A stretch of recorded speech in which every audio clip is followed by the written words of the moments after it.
സംഭവം ഓർഗനൈസ് ചെയ്യാനും ഒരു ബ്രാൻഡ് പ്ലേസ് ചെയ്യാനും ഒക്കെ മിനിമം ഒരു കഴിവ് വേണം. ആ കഴിവില്ലാതെ താനൊക്കെ എന്തിനത് ചെയ്യണം? ഒരു ജോലി മാത്രമേ തന്നെ കൊണ്ട് ഫോക്കസ് ചെയ്യാൻ പറ്റുള്ളൂ. 3 കാര്യങ്ങളാണ് എന്നെ ഒരു സംരംഭകയാക്കി മാറ്റിയത്. ഒരു ജേർണലിസ്റ്റ് ആയിരുന്ന മാം എങ്ങനെയാണ് സംരംഭകയായിട്ട് മാറാനുള്ള ആ ഒരു മോട്ടിവേഷൻ എന്തായിരുന്നു? അതിലെനിക്ക് നന്ദി പറയാനുള്ളത്, ഞാൻ അവസാനത്തിന് തൊട്ട് മുമ്പ് വർക്ക് ചെയ്ത സ്ഥാപനത്തിലെ എൻ്റെ മാനേജറോടാണ്. ഞാൻ ഇങ്ങനെ ഒരിക്കലും അദ്ദേഹത്തെക്കുറിച്ച് പറഞ്ഞിട്ടില്ല. പക്ഷേ ഇതിന് മുമ്പ് പലപ്പോഴും പല ഇൻ്റർവ്യൂസിലും ഞാൻ അദ്ദേഹത്തെ പറഞ്ഞത് ഈ ഒരു ടോണിലും അല്ല. അദ്ദേഹം എൻ്റെ അടുത്ത് പറഞ്ഞ 3 കാര്യങ്ങളാണ് എന്നെ ഒരു സംരംഭകയാക്കി മാറ്റിയത്.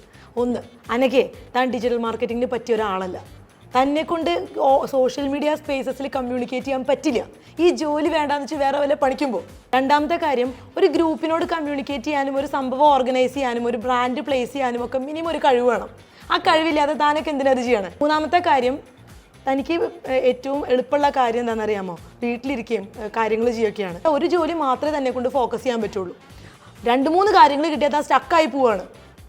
ഈ 3 കാര്യങ്ങളാണ് എന്നെ ഒരു സംരംഭകയാക്കിയത്. എക്സ്ക്ലൂസീവ്ലി സോഷ്യൽ മീഡിയയിൽ ഞാനൊരു ബ്രാൻഡ് പ്ലേസ് ചെയ്തു.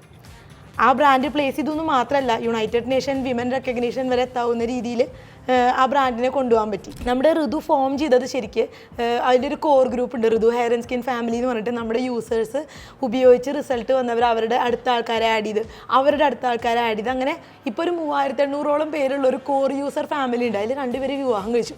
ആ ഒരു ഗ്രൂപ്പിനെ മാനേജ് ചെയ്തുകൊണ്ടാണ് ശരിക്കും ഋതു മുന്നോട്ട് വന്നത്. ഞാൻ ഒരേ സമയം ഞാൻ PhD ചെയ്യാണ്, ഞാൻ ഫ്രീലാൻസായിട്ട് എഴുതുന്നുണ്ടായിരുന്നു. അതേസമയമാണ് ഞാൻ ഈ ബ്രാൻഡ് പ്ലേസ് ചെയ്തത്. ആ സമയത്ത് ഞാനൊരു കോളേജിൽ പഠിപ്പിക്കുകയായിരുന്നു. ഒപ്പം ഞാൻ സ്പോക്കൺ ഇംഗ്ലീഷ് ട്രെയിനിങ്ങും കൊടുക്കുന്നുണ്ടായിരുന്നു. അദ്ദേഹം എന്നെ ഇങ്ങനെ പറഞ്ഞില്ലായിരുന്നെങ്കിൽ ഒരു പക്ഷേ ഞാൻ സംരംഭകയാവില്ലായിരുന്നു.